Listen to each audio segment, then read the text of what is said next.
আপনার আমার বাবাজান, আপনার আমার আব্বাজান হযরত আদম আলাইহিস সালামকে ইঙ্গিত দিয়ে বলেছে, হে আমার আদম, তোমরা এখান থেকে নেমে যাও। কোন জায়গার কথা বলছে? এখান থেকে তুমি নেমে যাও। আল্লাহ রাব্বুল আলামিন আদম আলাইহিস সালামকে বলেছিলেন, হে আদম, আমি তোমাকে সৃষ্টি করেছি অতি মহব্বত করে, তবে একটা কথা বলে দেই, জান্নাতের ভিতরে তুমি আসো, থাকবা, 3 সাইডে যাবা, এক সাইডে যাইবা না। কয় সাইডে? এক সাইডে যাইবা না। কথা বোঝার চেষ্টা করবেন। এক সাইডে যাইবা না। ইতিমধ্যে মিস্টার ইবলিস আপনার আমার শত্রু না বন্ধু? শত্রু। এই শত্রু আদম আলাইহিস সালামকে যায়া এমন বয়ান লাগায় দিছে, বয়ান লাগায় দেওয়ার পরে আদম আলাইহিস সালাম আল্লাহর কথা ভুলে গেছে। কার কথা ভুলে গেছে? আল্লাহর কথা ভুলে যাওয়ার পরে গন্ধম গাছ যেখানে, সেখানেই গেলেন। গন্ধম ফল ইতিমধ্যভাবে খাইলেন। খাইতে খাইতে শরীর থেকে জান্নাতের পোশাক নেমে গেল। আল্লাহ রাব্বুল আলামিন ডাক দিয়ে বলতেছেন, আদম, আমি তোমাকে বলেছিলাম 3 সাইডে যাইবা, এক সাইডে যাইবা না। এখন তোমার কি উপায়? এখন তোমার কি উপায় হবে? আদম আলাইহিস সালামকে, আম্মাজান হাওয়া আলাইহিস সালামকে পৃথিবীর জমিনে নিক্ষেপ করলেন। 350 বছর কান্নাকাটি করলেন। কয় বছর? আপনার আমার হায়াত কয় বছর? 50, 60, 70, 80, 90, 100, তাই না? এই 100 বছর হায়াতের জিন্দেগিতে যত গুনাহ করেছি, একদিনও গুনার কথা মনে করলাম না। একদিনও গুনার কথা মনে করে আল্লাহ রাব্বুল আলামিনের কাছে তওবা করলাম না। আমরা কত শক্ত গুনাহগার। কয়টা গুনাহ করেছিল আদম আলাইহিস সালাম? একটা গুনাহ করেছিল। একটা গুনাহ করার কারণে 350 বছর কান্নাকাটি করেছিল। আদম আলাইহিস সালামের পক্ষ থেকে রহমতের ফেরেশতারা আল্লাহ রাব্বুল আলামিনের কাছে বলেছিল, আল্লাহ, আদমের কান্নার সহ্য হয় না, এখন তুমি তাকে মাফ করে দাও। আল্লাহ রাব্বুল আলামিন আদমকে বললেন, আদম, ওই দেখো লেখাটা কার? সেই লেখাটা কার দেখো। আদম আলাইহিস সালাম বললেন, আল্লাহ, এই লেখা চিনি না, তুমি একটু বাক্যটা বলো, লা ইলাহা ইল্লাল্লাহু মুহাম্মাদুর রাসূলুল্লাহ সাল্লাল্লাহু আলাইহি ওয়াসাল্লাম। সেই কালামাটা তেলাওয়াত করার সঙ্গে সঙ্গে আল্লাহ রাব্বুল আলামিন তার জীবনের গুনাহ মাফ করে দেয়। সুবহানাল্লাহ। সম্মানিত হাজিরিন, এই জন্য বলতে চাই, আল্লাহ রাব্বুল আলামিন বলতেছেন, ফা ইম্মা ইয়াতিয়ান্নাকুম মিন্নি হুদান ফামান তাবিয়া হুদাইয়া ফালা খাউফুন আলাইহিম ওয়ালা হুম ইয়াহজানুন। হে আদম, তুমি তো নেমে গেলা, তুমি নেমে যাওয়ার পরে আমি আমার পক্ষ থেকে একটা গ্রন্থ দিব, একটা হেদায়েত দিব। এই হেদায়েতের নাম হলো আল কোরআন। যারা আল কোরআনকে মহব্বত করবে, যারা আল কোরআনের আইন মেনে চলবে, যারা আল কোরআনের আমল করবে, তারা কখনো জাহান্নামী হবে না, তারা হবে জান্নাতের মালিক। সুবহানাল্লাহ। নামাজ পড়ার দরকার আছে না নাই? আছে। আছে। সত্য কথা বলার দরকার আছে না নাই? আছে। সুদ খাওয়ার দরকার আছে না নাই? নাই। ঘুষ খাওয়া নাই। সম্মানিত হাজিরিন, নতুন মসজিদ উঠেছে, নতুন মসজিদ উঠেছে। মসজিদের টাইলস লাগালেই শেষ হবে না, মসজিদ সুন্দর করলেই শেষ হবে না। এই মসজিদে 5 ওয়াক্ত নামাজ জামাতে শহীদ পড়তে হবে। ফরজে আইন, ফরজে আইন। কথা বলেন ঠিক কি না? সম্মানিত হাজিরিন, 5 ওয়াক্ত নামাজ জামাতে শহীদ পড়া ফরজে আইন। মহিলাগুলো একটু বলেন যে বাড়িতে ওই মহিলাদেরই দেওয়া আছে পেন্ডেল। ঠিক আছে, কিন্তু বিভ্রান্ত হচ্ছে মহিলা। আমার প্রাণপ্রিয় মা বোনেরা, আমার প্রাণপ্রিয় মা বোনেরা, আমি আপনাদের কাছে একটা কথা বলতে চাই। ওই যে খোকা চাচার বাড়িতে আপনাদের জায়গার ব্যবস্থা করা হয়েছে, সেই জায়গায় আপনারা চলে যান। চুপচাপ করে কোরআনের কথাগুলো শুনুন, আমল করার নিয়তে আমল করার চেষ্টা করবেন। সম্মানিত হাজিরিন, আল্লাহ যেহেতু একটা তাফসীরুল কোরআন, কোরআনুল কারীম থেকে কিছু কথা বলার দরকার। কি বলেন? কোরআনুল কারীম থেকে কিছু কথা বলা দরকার। ওয়াল্লাযিনা কাফারু ওয়া কাযযাবু বিআয়াতিনা উলাইকা আসহাবুন নারি হুম ফিহা খালিদুন। আল্লাহ রাব্বুল আলামিন বলতেছেন, যারা কাফের আমাকে অস্বীকার করতেছে, আমার কোরআনকে অস্বীকার করতেছে, কোরআনের আয়াত মানতেছে না, আল্লাহ ডাক দিয়ে বলতেছেন উলাইকা আসহাবুন নারি হুম ফিহা খালিদুন। তারাই হবে জাহান্নামের অধিবাসী, তারাই হবে জাহান্নামের অধিবাসী। আল্লাহ রাব্বুল আলামিন কোরআনুল কারীমে অন্য জায়গার মধ্যে বলতেছেন ওয়াসিকাল্লাযিনা কাফারু ইলা জাহান্নামা জুমারা। আল্লাহ রাব্বুল আলামিন ডাক দিয়ে বলতেছেন, ওরে কাফেরের দল, ওরে কাফেরের দল, তাদেরকে পিটাইতে পিটাইতে জাহান্নামে নিক্ষেপ করা হবে। জাহান্নাম তৈরি করেছে কাফেরের জন্য, জান্নাত তৈরি করেছে ঈমানদারের জন্য। ঈমানদার হব না কাফের হব? ঈমানদার হব। ঈমানদার, ঈমান এমন একটা জিনিস, এমন একটা সম্পদ, এই ঈমান যদি না থাকে, ঈমান যদি না থাকে, আল্লাহ রাব্বুল আলামিনকে চিনা বড় দায় হয়ে যাবে। ঈমান যদি না থাকে, তার ভিতরে আমল নাই। ঈমান যদি না থাকে, তার ভিতরে কোরআন নাই। ঈমান যদি না থাকে, তার ভিতরে আল্লাহ রাসূল সাল্লাল্লাহু আলাইহি ওয়াসাল্লামের দিক নির্দেশন নাই। কথা বলেন ঠিক কি না? সম্মানিত হাজিরিন, দাদা ছিল মুসলমান, বাবা ছিল মুসলমান, আমিও হয়েছি মুসলমান। কিসের মুসলমান? কিসের মুসলমান? একটা কথা বলতে চাই, মনে বড় দুঃখ লাগে। কোরআনুল কারীম আজকে বাংলাদেশের মুসলমান এরাই আঙ্গুল লড়ে বলতে পারে আমাদের ভিতরে একটা গাইডলাইন আছে, তার নাম হলো আল কোরআন। আল কোরআন, আল কোরআনের আইনে যারা মানবে তারা কখনো জাহান্নামী হবে না, জাহান্নামী হবে না, তারাই হবে জান্নাতের মালিক। সুবহানাল্লাহর আওয়াজ আরো আস্তে বলেন, গুনাহ হইতে পারে। কি বলেন? চিৎকার দিয়ে বলেন সুবহানাল্লাহ। সম্মানিত হাজিরিন, আল্লাহ রাব্বুল আলামিন আপনার জন্য আমার জন্য এমন একটা নবী প্রেরণ করেছে, সেই নবীকে সর্বপ্রথম সৃষ্টি করেছে। আসলেন সেই নবী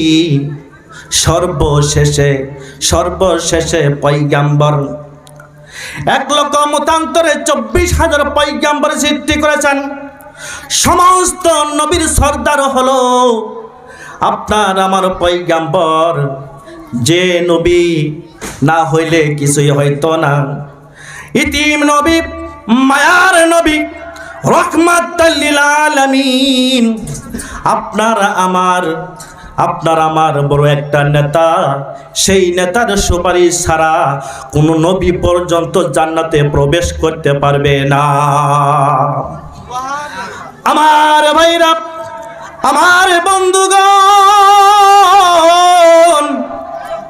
আল্লাহ রাব্বুল আলামিন কোরআনুল কারীমে বলেন, সূরা মাইদা 66 নম্বর আয়াতে, ইয়া আইয়ুহার রাসূল বাল্লিগ মা উনজিলা ইলাইকা মির রাব্বিক। আল্লাহু আকবার। আল্লাহ রাব্বুল আলামিন বলেন, হে রাসূল, হে রাসূল, আমি আপনাদের মাঝে যেটা নাজিল করেছি, আমি যে কোরআন নাজিল করেছি, এই কোরআনুল কারীম আমার পক্ষ থেকে আপনি আমার উম্মতকে জানাইয়া দেন। আল্লাহর পয়গম্বর বিশ্ব নবী সাল্লাল্লাহু আলাইহি ওয়াসাল্লাম নবুয়তি পাওয়ার আগে, নবীর দায়িত্ব পাওয়ার আগে তাকে সবাই আলামিন বলে ডাক দেয়। আলামিন শব্দের অর্থ হলো বিশ্বাস। এমন একটা নবী, এমন একটা সন্তান, এমন একটা যুবক, যে যুবকের চেহারাটা এত সুন্দর ঝলমল ঝলমল করে, যেই নবীর কারণে সাপ পাগল হয়ে গিয়েছিল, যে নবীর কারণে জঙ্গলার হিংস্র প্রাণী পর্যন্ত পাগল হয়েছিল, যে নবীর কারণে পশু পাখি পর্যন্ত পাগল হয়ে গিয়েছিল। সেই নবী যেদিন বলেছে লা ইলাহা ইল্লাল্লাহু মুহাম্মাদুর রাসূলুল্লাহ, এই কথা বলতে দেরি আবু জাহেলের রক্ত গরম হইতে দেরি হয় নাই। আবু জাহেল বলেছিল, মোহাম্মদ তোমাকে তো বড় সম্মান করি, তোমাকে তো আদর স্নেহ করি, মায়া মমতা করি, আজকে তুমি এটা কি বললা? আমার তো মাথা ঘুরে গেছে। এখন আল্লাহর পয়গম্বর বলতেছে, চাচা গো, ও চাচা, এটা হলো লা ইলাহা ইল্লাল্লাহু মুহাম্মাদুর রাসূলুল্লাহ। এই কালেমাটা যাই পড়বে, এই কালেমার আইনে যারা চলবে, তারা কখনো গুমরাহ হবে না, তারাই হবে জান্নাতের মালিক। কথা বলেন ঠিক কিনা? আমার ভাইরা, আমার বন্ধুগণ, এই আল্লাহ পাকের আল কুরআনুল কারীমের কথাটা বলার কারণে, আল কোরআনের কথাটা বলার কারণে, কালেমার দাওয়াত দেওয়ার কারণে আল্লাহর পয়গম্বর আপনার আমার নবী, বিশ্ব নবী সাল্লাল্লাহু আলাইহি ওয়াসাল্লাম, যে শরীর থেকে রক্ত পড়া হারাম হয়েছিল, যে শরীরে মশা মাছি পড়া হারাম হয়েছিল, সেই নবীর শরীর মোবারক থেকে রক্তের ঝর্ণা হয়ে গেছে, রক্তের বন্যা হয়ে গেছে, একমাত্র শুধুমাত্র আপনার আমার কারণে। কথা বলেন ঠিক কিনা? আমার ভাইরা, আল্লাহ রাব্বুল আলামিন এই দিনের দায়িত্বটা দিলেন আল্লাহর পয়গম্বর সাল্লাল্লাহু আলাইহি ওয়াসাল্লামের উপর। আল্লাহর পয়গম্বর একটা হাদিস শরীফের মধ্যে বলতেছেন, বাল্লিগু আন্নি ওয়ালাউ আয়া। আল্লাহ রাসূল সাল্লাল্লাহু আলাইহি ওয়াসাল্লাম একটা দায়িত্ব উম্মতের উপর চাপায়া দিলেন, একটা দায়িত্ব উম্মতের উপর চাপায়া দিলেন। এখন কি নবী আছে? এখন কি নবী আছে? এখন নবী নাই, নবী দরজা বন্ধ হয়ে গেছে। আমার বন্ধুগণ, আমার ভাইরা, আমার বাবাজি, কিয়ামত পর্যন্ত আর কোনো নবী আসবে না, আর কোনো রাসূল আসবে না। এই দিনটাকে ধরার জন্য, এই দিনটাকে চালানোর জন্য প্রত্যেকটা মানুষের উপর জিম্মাদারি দিয়েছে। কথা বলেন ঠিক কিনা? কথা কি বুঝতেছেন? ডিস্টার্ব হইতেছে। কথা কি বুঝতেছেন? সম্মানিত হাজিরিন, এই যে হাদিস শরীফটা আল্লাহ রাসূল প্রেরণ করলেন, বাল্লিগু আন্নি ওয়ালাউ আয়া। আল্লাহর পয়গম্বর বলতেছেন, ও আমার উম্মতের দল, আমি যেদিন থাকবো না, এই দিনটা চালানোর জন্য প্রত্যেকটা উম্মতের উপরে জিম্মাদার দেওয়া হলো। আমার পক্ষ থেকে একটা আয়াত যদি জানো, একটা বাণীও যদি জানো, তোমার অপর উম্মতের উপর তোমরা পৌঁছায়া দাও। কথা বলেন ঠিক কিনা? আমার ভাইরা, আমার বন্ধুগণ, আল্লাহ রাব্বুল আলামিন অহংকার পছন্দ করে না, অহংকার পছন্দ করে না। অহংকার পছন্দ করে? অহংকার পছন্দ করে না। যে মানুষটা অহংকার করলো, আল্লাহ রাব্বুল আলামিন ডাক দিয়া বলতেছেন, ওরে বান্দা, তুই যে অহংকার করলি, এই অহংকার করার কারণে তুই আমার গায়ের চাদর নিয়ে টানাটানি করলি। আমি অহংকার পছন্দ করি না। অহংকার করাটা হলো গুনাহে কাবিরা। কথা বলেন ঠিক কিনা? একটা গুনাহে কাবিরা যদি থাকে, ৭,০০০ বছর জাহান্নামে জ্বলন্ত আগুনের মধ্যে থাকতে হবে। বলেন নাউজুবিল্লাহ। আমার ভাইরা, আমার বন্ধুগণ, আল্লাহ রাব্বুল আলামিন কুরআনুল কারীম সূরা আলে ইমরান 103 নম্বর আয়াতের মধ্যে বলতেছেন, ওয়াতাসিমু বিহাবলিল্লাহি জামিয়াও ওয়ালা তাফাররাকু। আল্লাহ রাব্বুল আলামিন বলতেছেন, তোমাদের মাঝে এমন একটা রশি দিলাম, তোমাদের মাঝে এমন একটা হেদায়েত দিলাম, তোমাদের মাঝে এমন একটা রুজু দিলাম, এই রুজুটা তুমি যদি সত্য করে ধরতে পারো, তোমরা যদি এই দিনটাকে সত্য করে ধরতে পারো, তোমাদের কোনো সমস্যা হবে না, তোমাদের কোনো সমস্যা হবে না। ওয়ালা তাফাররাকু, পরস্পর তোমরা বিচ্ছিন্ন হয় না। আমার ভাইরা, বাবা আর ছেলে কি মিল মহব্বতে আছে? ভাইয়ে ভাইয়ে কি মিল মহব্বত আছে? পরস্পর কি মিল মহব্বত আছে? বলে নাই। এই শেখ পাড়ার জমিনে এই নতুন মসজিদের উদ্যোগে তাফসীরুল কোরআন হচ্ছে, তাফসীরুল কোরআন হচ্ছে। তাফসীর শুনে প্রত্যেকটা মানুষটা বদলে যাওয়া দরকার। তাফসীর শুনে প্রত্যেকটা মানুষ আমল করা দরকার।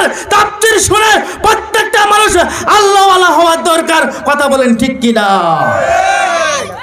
আমার ভাইরা, আমার বন্ধুগণ, আল্লাহ রাব্বুল আলামিন আরো কুরআনুল কারীমের মধ্যে বলেন, সূরা আলে ইমরান 110 নম্বর আয়াতের মধ্যে বলতেছেন, কুনতুম খায়রা উম্মাতিন উখরিজাত লিন-নাসি তা'মুরুনা বিল মা'রুফি ওয়া তানহাউনা আনিল মুনকার। আল্লাহু আকবার বলেন।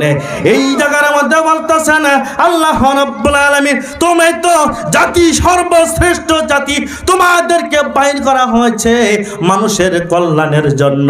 চিৎকার দিয়ে বলেন সুবহানাল্লাহ। আল্লাহ রাব্বুল আলামিন বলতেছেন, তোমরা সৎ কাজের আদেশ করো, অসৎ কাজের নিষেধ করো। এই এলাকার মধ্যে, আমাদের এলাকার মধ্যে, অথচ বকশীগঞ্জের থানা, অথচ দেওয়ানগঞ্জের জামালপুরের ডিস্ট্রিক্টে, অথচ সারা বাংলাদেশের মধ্যে ইয়াবা ট্যাবলেটের কারখানা আছে না নাই? গাজার দরকার, গাজা আছে না নাই? মদ আছে না নাই? জিনা আছে না নাই? চুরি ডাকাতি আছে না নাই? অসম্মানিত হাজিরিন, এই কথাই বলতে চাই, বাংলাদেশের মধ্যে কোরআনুল কারীম থেকে তাফসীর করা হয়, তবুও মানুষের অভ্যাসে বদলে যায় না। মানুষগুলো কোরআনের দিকে অগ্রসর হয় না, মানুষ আল্লাহর ইবাদত দেখে অগ্রসর হয় না। না জানি আমাদের ভিতরে ভেজাল আছে। কথা বলেন ঠিক কি না? আল্লাহর তাকওয়া অন্তরের ভিতরে নাই। আছে কি? নাই। সম্মানিত হাজিরিন, বিগত দিন চলে গেছে, সামনে দিন আরো আসতেছে। আপনারা আমি যদি পাক্কা মুসলমান হই, আপনারা আমি যদি পাক্কা ইমানদার হই, তাহলে কোরআনের সঙ্গে দেখতে হবে, আলেম ওলামার সঙ্গে দেখতে হবে। এই দেশের মধ্যে কোরআনের আইন চাই, এই দেশের মধ্যে 5 ওয়াক্ত নামাজের আইন চাই। কে কে চাই আল্লাহকে দু হাত তুলে দেখাও। লিল্লাহি তাকবীর। আল কোরআনের আলো, আল হাদিসের আলো,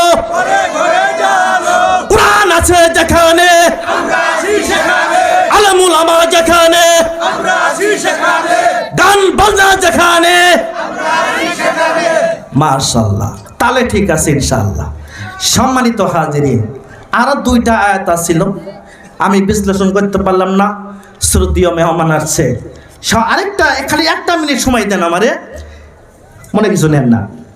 সম্মানিত হাজিরিন, আল্লাহ পাক কোরআনুল কারীমের মধ্যে বলতেছেন, ইকরা কিতাবাকা কাফা বিনাফসিকাল ইয়াউমা আলাইকা হাসিবা। কিয়ামতের ময়দানে আরেকটা কথা বলতে চাই মুসলমান, কিয়ামতের ময়দানে আল্লাহ রাব্বুল আলামিন ফেরেশতার মাধ্যমে বলা হবে, প্রত্যেকটা মানুষের তাদের জীবনের একটা কিতাব আছে, কিতাবটা দিয়ে দাও। এই রকম ভাবে একটা কিতাব দেয়া হবে, কিতাব দিবে আর বলবে, তোমার জীবনের কিতাবটা হাতে দিলাম, ইকরা, তোমার কিতাবটা তুমি পড়ো, ইকরা, তোমার কিতাবটা তুমি পড়ো। আপনার আমি দুনিয়ার মধ্যে যা কিছু করলাম না, না করলাম, কি বললাম কি না বললাম, সব কিছু খাতার মধ্যে, ডায়েরির মধ্যে উঠে যাবে। এই কিতাবটা প্রত্যেকটা মানুষ পড়বে, পড়ার পরে কেউ মাথাটা উঁচু করবে, কেউ মাথা নিচু করবে। যারা উঁচু করবে তাদের মনটা উদাস হয়ে যাবে, হাসতে হাসতে জান্নাতে যাবে। যাদের মনটা মলিন হয়ে যাবে, মাথাটা নিচু হয়ে যাবে, তাদের জাহান্নাম ছাড়া কোনো উপায় নাই। কথা বলেন ঠিক কিনা? বিগত দিন চলে গেছে, সামনে দিন আরো আসতেছে। আপনারা আমি যদি পাক্কা মুসলমান হই, আপনারা আমি যদি পাক্কা ইমানদার হই, তাহলে কোরআনের সঙ্গে দেখতে হবে, আলেম ওলামার সঙ্গে দেখতে হবে। এই দেশের মধ্যে কোরআনের আইন চাই, এই দেশের মধ্যে 5 ওয়াক্ত নামাজের আইন চাই। কে কে চাই আল্লাহকে দু হাত তুলে দেখাও। লিল্লাহ কোরআনের আলো, আল হাদিসের আলো, কোরআন আছে যেখানে, আলেমুল আমা যেখানে। কাইফা তাকফুরুনা বিল্লাহি ওয়া কুনতুম আমওয়াতান ফাআহিয়াকুম সুম্মা ইউমীতুকুম সুম্মা ইহয়ীকুম সুম্মা ইলাইহি তুরজাউন। আল্লাহ রাব্বুল আলামিন বলতেছেন, তোমরা কিভাবে তোমার আল্লাহকে অস্বীকার করো। ওয়া কুনতুম আমওয়াতান, তোমরা তো ছিলা মৃত্যু, তোমাদেরকে আমি আল্লাহ রাব্বুল আলামিন প্রাণ দিলাম, এরপরে সুম্মা ইউমীতুকুম, তোমাদের মৃত্যুবরণ করতে হবে। তারপরে আল্লাহ রাব্বুল আলামিন বলতেছেন সুম্মা ইহয়ীকুম, মৃত্যুর পরে তোমাদেরকে আবারও জীবিত করা হবে। সুম্মা ইলাইহি তুরজাউন, আল্লাহ রাব্বুল আলামিনের কাছে সমস্ত মানুষগুলো আল্লাহ তাআলার দরবারে হাজির করা হবে। সম্মানিত হাজিরিন, এই জন্য একটা কথা বলতে চাই, মানুষ শুনে রেখো, জেনে রেখো, যারা কাফেরের গোষ্ঠী, যারা কাফের, তাদের জন্য আল্লাহ রাব্বুল আলামিন জান্নাত আবিষ্কার করেন নাই। একমাত্র শুধুমাত্র কেবলমাত্র জান্নাত আবিষ্কার করেছে ইন্নাল্লাযিনা আমানু ওয়া আমিলুস সালিহাতি লাহুম জান্নাহ, যারা ঈমান আনবে, যারা আমল করবে, তাদের জন্য আল্লাহ রাব্বুল আলামিন জান্নাতকে আবিষ্কার করেছেন। চিৎকার দিয়ে বলেন সুবহানাল্লাহ। আমার ভাইরা, আমার বন্ধুগণ, আল্লাহ রাব্বুল আলামিনের জান্নাত যদি যাইতে চান, আমার ভাইরা, আমার বন্ধুগণ, এমনি এমনি আল্লাহ রাব্বুল আলামিনের জান্নাত পাওয়া সম্ভব হবে না। আল্লাহ রাব্বুল আলামিনের জান্নাত যদি চান, আল্লাহ তাআলার জান্নাতের মধ্যে যদি যাইতে চান, দুইটা জিনিস অর্জন করতে হবে, দুইটা জিনিস অর্জন করতে হবে। এক নাম্বার হলো ঈমান, দুই নাম্বার হলো আমল। আমার বন্ধুগণ, এই কথার ব্যাখ্যা পড়ে একটা ঘটনা মনে পড়ে গেল।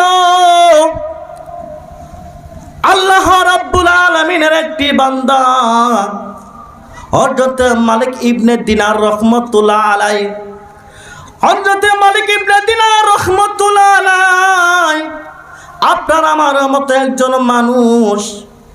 সেই হযরত মালিক ইবনে দিনার রাহমাতুল্লাহ আলাইহি আল্লাহ রাব্বুল আলামিনকে অস্বীকার করতেছেন, আল্লাহর ইবাদত থেকে বঞ্চিত হয়ে গেছে। এই মালিক ইবনে দিনার রাহমাতুল্লাহ আলাইহি আল্লাহর 30টা দিন গাঁজা খায় আর মদ খায়। গাঁজা খাইতে খাইতে, মদগুলো খাইতে খাইতে তার জীবনটা কঙ্কার হয়ে গেছে। মালিক ইবনে দিনার রাহমাতুল্লাহ আলাইহার সবে মাত্র একটা মেয়ে। এই মেয়েটার বয়স হলো 7 বছর।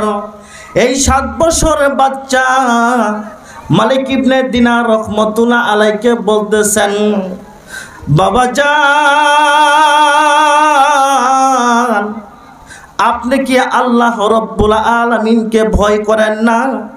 আপনি কি মৃত্যুকে ভয় করেন না? কবরকে ভয় করেন না? কিয়ামতকে ভয় করেন না? ও বাবাজি,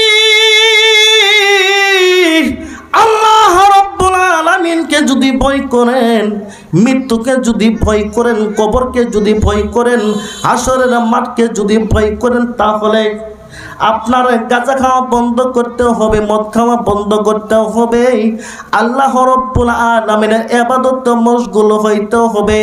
নচেত আল্লাহ রাব্বুল আলামিন কিয়ামতের ময়দানে, হাসরের মাঠ যেদিন কায়েম হয়ে যাবে, আল্লাহ তাআলা আদালতে যখন হাজির হইবেন, আপনার জায়গাটা জাহান্নাম ছাড়া কোনো উপায় নাই। এই কথাটা বলার পরে হযরত মালিক ইবনে দিনার রাহমাতুল্লাহ আলাইহি মেয়ের কাছে সাজেশন নিচ্ছে, মাগো এখন আমি কি করব, এখন আমি কি করব। মেয়ে বাবাকে বলতেছে, বাবা গো চিন্তার কোনো কারণ নাই, ভয়ের কোনো কারণ নাই। আপনার জীবনে যৌবনে যত গুনাহ করেছেন, যত নাফরমান করেছেন, আল্লাহ রাব্বুল আলামিনের কাছে আপনি তওবা করেন। তওবা করার পরে ইবাদতে মশগুল হয়ে যান। আল্লাহ রাব্বুল আলামিন আপনার গুনাহগুলো মাফ করে দিয়ে আপনাকে ওলি বানাইবে। আমার বন্ধুগণ, মনে বড় দুঃখ লাগে রে বাবা, মনে বড় দুঃখ লাগে। একটা কথা বলতে চাই আপনাদের কাছে, ও শেখপাড়ার যুবক, ও শেখপাড়ার মুরব্বী বাবারা, পর্দার আড়ালে মা বোনেরা, আমরা যে হালতে আছি এই হালতে যদি আমরা কবরে চলে যাই, আমাদের জাহান্নাম ছাড়া কোনো উপায় নাই। কথা বলেন ঠিক কি না? আমার বন্ধুগণ, মালিক ইবনে দিনার রাহমাতুল্লাহ আলাইহির মেয়ের কথাটা শুনিয়া আল্লাহ রাব্বুল আলামিনের কাছে খাস করে তওবা করলেন, আর ডাক দিয়া বলতেছেন, মাবুদ জীবনে যৌবনে অনেক গুনাহ করেছি, গুনাহ করতে করতে করতে করতে পাহাড় পরিমাণ গুনাহ করে ফেলেছি গো আল্লাহ। তুমি যদি গুনাহ না মাফ করো আমার কোনো উপায় নাই, আমার কোনো উপায় নাই। কেমন আল্লাহ আপনার রব্বুল আলামিন, আমার রব্বুল আলামিন হায়াতের মালিক, মউতের মালিক, রিজিকের মালিক, সাত আসমান জমিনের মালিক, রিজিকের মালিক, ওই আল্লাহ রব্বুল আলামিন যখন মালিক ইবনে দিনার রাহমাতুল্লাহ আলাইহি চোখের পানিটা ছেড়ে দিয়েছে, আমার আল্লাহ ডাক দিয়া বলতেছে, মালিক তুই যখন আমাকে ভয় করেছস, তুই যখন আমাকে ভয় করেছস, এই ভয় করার কারণে আমি আল্লাহ তোর তওবা কবুল করে নিলাম। আমার বন্ধুগণ, মালিক ইবনে দিনার রাহমাতুল্লাহ আলাইহি ঘরের মধ্যে শুয়ে আছেন। হঠাৎ করে একটা স্বপ্ন দেখলেন। স্বপ্নের মধ্যে বিশাল একটা সাপ মালিক ইবনে দিনার রাহমাতুল্লাহ আলাইহিকে খাওয়ার জন্য আক্রমণ করতেছে। এই সাপকে দেখে মালিক ইবনে দিনার রাহমাতুল্লাহ আলাইহি ঘর থেকে বাইর হয়ে দৌড় দিলেন। দৌড়াইতে দৌড়াইতে দৌড়াইতে রাস্তার কিনারে একটা সাদা কাপড় পরন আলা মুরব্বী বাবা বসে আছে। যা বলতেছেন, বাবাজি ওই যে দেখেন বড় একটা সাপ আমাকে খাওয়ার জন্য আক্রমণ করতেছে, বাবা গো ওই সাপের হাত থেকে আমাকে একটু বাঁচান। ওই সাদা কাপড় পরনওয়ালা মুরব্বি বলতেছে, বাবাজি আমার চাইতে সাপের শরীরের মধ্যে অনেক শক্তি বেশি, আমি ওই সাপের কাছ থেকে তোমাকে রক্ষা করতে পারবো না, তবে একটা পথ দেখাই, সেই পথ দিয়া তুমি চলে যাও, সাপ ওই জায়গার মধ্যে যেতে পারবে না। এই কথা বলার পরে মালিক ইবনে দিনার রাহমাতুল্লাহ আলাইহি যাইতে যাইতে যাইতে যাইতে পাহাড়ের উপরে উঠলেন। পাহাড়ের উপরে উঠার পরে কচি কচি বাচ্চারা আল্লাহ রাব্বুল আলামিনের কুরআনুল কারীম তেলাওয়াত করতেছে। ওই কুরআনুল কারীম তেলাওয়াত করতে মালিক ইবনে দিনার রাহমাতুল্লাহ আলাইহির মেয়ে তার বাবার কাছে এসে বলতেছেন, আসসালামু আলাইকুম ওয়া রাহমাতুল্লাহ, আব্বা গো আপনি এই জায়গায় কেমন করে আসলেন? মালিক ইবনে দিনার রাহমাতুল্লাহ আলাইহি বলতেছেন, মাগো আমি ঘুমের মধ্যে স্বপ্নে দেখতেছি একটা সাপ আমাকে খাওয়ার জন্য আক্রমণ করতেছে। ঘর থেকে বাইর হইয়া হাঁটতে হাঁটতে হাঁটতে হাঁটতে রাস্তার কিনারে এসে দেখি একটা মুরব্বী সাদা কাপড় পরে বসে আছে। ওই বাবাকে বললাম, বাবাজি বলল, ও গো বাবাজান ওই সাপের কাছ থেকে আমি রক্ষা করতে পারবো না, আমার শরীরের চাইতে সাপের শরীরের শক্তি অনেক বেশি আছে, আমাকে রাস্তা দেখায় দিল, আমি এই জায়গার মধ্যে এসে তোমাকে আমি পাইলাম। চিৎকার দিয়ে বলেন সুবহানাল্লাহ। মালিক ইবনে দিনার রাহমাতুল্লাহ আলাইহি তার মেয়েকে বলতেছে, মাগো এটা তো আমার মাথায় কাজ করলে না। ওগো মা, এর বিশ্লেষণটা কি তুমি আমার একটা জানে তো তুমি আমাকে বুঝাইয়া দাও। তার মেয়ে বলতেছে, বাবা গো, আপনি জীবনে যৌবনে আপনি যত গুনাহ করেছেন, গুনাহ করতে করতে গুনাহ পাহাড় পরিমাণ হয়ে গেছে। এই গুনাহটা হলো সাপ। আপনার কিছুটা নেক আমল ছিল, এই নেক আমলটা হলো ওই মুরব্বী বাবা। সাপের শক্তি বেশি, অর্থাৎ আপনার গুনার সংখ্যা বেশি, নেকির সংখ্যা কম। ওই বদ আমলগুলো সাপ হয়ে গেছে, নেক আমল মুরব্বী বাবা হয়ে গেছে। ও বাবা, এবার কি আপনার বুঝে আসে নাই? আপনাকে আল্লাহ রাব্বুল আলামিন কল্পনার মাধ্যমে আপনাকে নজিরানা দেখাইছে। এই কথা বলার পরে মালিক ইবনে দিনার রাহমাতুল্লাহ আলাইহি মাকে বলতেছেন, মাগো